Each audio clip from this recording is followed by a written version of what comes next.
Hey everybody, today I want to do a really short video, just real quick, kind of just talk about the very basics of how to select a saw chain for your chainsaw. Hey everybody, welcome to Good Day Farm.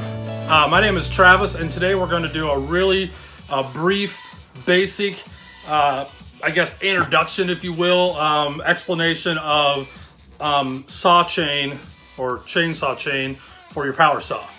If you like these kind of videos, these instructional or how-to or do-it-yourself, do me a favor, hit the subscribe button, give me a thumbs up if you like it, thumbs down if you don't forget to hit the little bell so you don't miss any of these kind of videos in the future. And by all means, comment down below if you have questions or if you think, suggestions, or if I didn't do something right. I don't claim to know everything. I don't know it all. I'm just sharing the information that I do know about certain subjects. Feel free to use that. That's what it's there for. So let's just get into the real quick, kind of brief, basic introduction, explanation of saw chain or chainsaw chain, and how to choose, select what chain and bar you may or may not need for your particular saw. I had this question addressed to me through a fellow YouTube subscriber, member of our community. And on his channel, he's a content creator also, and he made a video. And at the end of the video, he asked the question and asked me if I would do a little video to try and explain it. And so that's what this is. So that's great. He asked the question, and I'm gonna do my best to answer it for him with the information that I know and how I understand it. This is really cool. This is what I really wanted this community to be about, is people sharing their knowledge and information and stuff like that. So thank you, Brett. I appreciate the question, and let's just get to it. So basically, I don't remember exactly. I apologize, I didn't write it down. But basically, he was asking what bar and chain he could run with his saw and what the differences were in the different, saw chain sizes. So, like I said, this is very basic. There are a lot of different types of saw chain. And I could do a whole series of videos going over all those and the different type of cutters and for style of cutting and so on and so forth. That's not what this video is for. This is just very basic. How do you know which chain you should use in your saw? And a real common thing is where the chain will say what pitch it is and what gauge it is. So every manufacturer is a little bit different. They don't all, use the same coding for their particular saw chain. You can get a chain in 50 thousandths, 63 thousandths. I've seen 58 thousandths.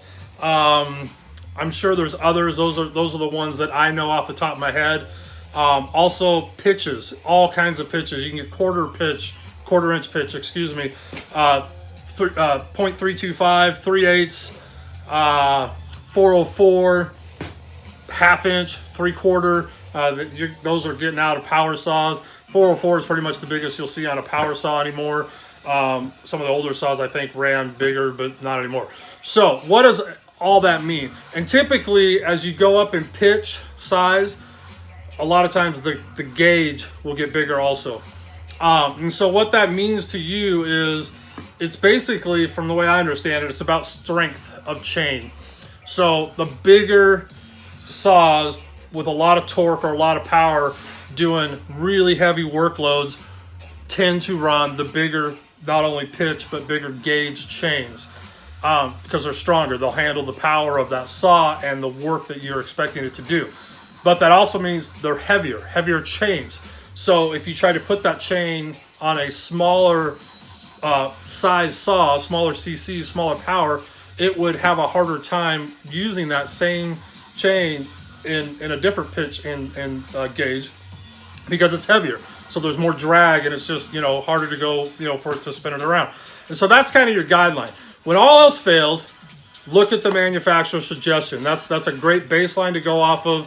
But typically you will see your smaller power heads are going to run your smaller pitch with a smaller gauge. Typically. There's some exceptions.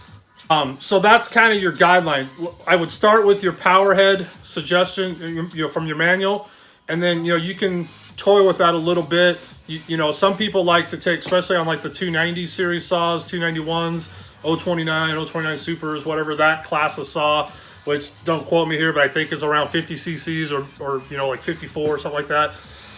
They'll come with a 325 pitch chain, 50 thousandths, and a lot of people will go to 3/8. Why? Well, 3/8 is bigger of the pitch, which means it's a bigger cutter. And I'm not going to get into all the explanation of how you measure pitch and what all that means, but just know the bigger the pitch number is, the bigger the actual cutter is going to be. For the most part, there is a 3/8 low pro, but it's still a longer cutter and bigger too. So what that means is a couple of things. It's going to take a bigger bite out of the wood, more than likely, bigger kerf, the width that it cuts, and then you'll have, you know, potentially more tooth to file, so longer life. That means you need more power to spin that around to cut that out. The opposite can be true too. You could take a, you know, say a 60 cc range saw and go down to like a 325 pitch, and it might cut faster than it does with the manufacturer suggested 3/8 pitch. But, you know, you could potentially run into some dangers with, you know, maybe it'd be too much power for that small of a chain. I don't think that would be, but I wouldn't recommend, you know, putting a 325 or a 1/4 inch pitch on, say, a 90 cc saw. That might not be a great idea. So anyhow, that's kind of, I hope that explains that for you. You know, just kind of a, like I said, basic brief explanation. And then bar size. And then obviously your pitch and gauge have to match the bar. So if you're running a 3/8 pitch, 50 thousandths gauge chain, your bar, especially if it's got a sprocket nose on the tip, a hard nose is a little different, but most modern bars are sprocket noses. So it's got to have the same pitch, because that sprocket nose, that has to match the chain, and then the sprocket on the actual saw, the power head, has to be the same pitch as that. So when you're selecting, like let's say you just get a power head and you're going to go pick a bar and chain for it, you need to make sure the bar and chain match pitch and gauge, and then that pitch matches the sprocket on the saw.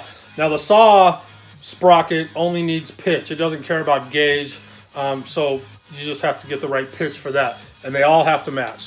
A rule of thumb, I've heard people say for bar size, people use a little formula based off of the cc's of the saw. And I suppose that could give you a good baseline. I want to say it's a third. So if you got a 60 cc saw, people will say don't go over a 20-inch bar.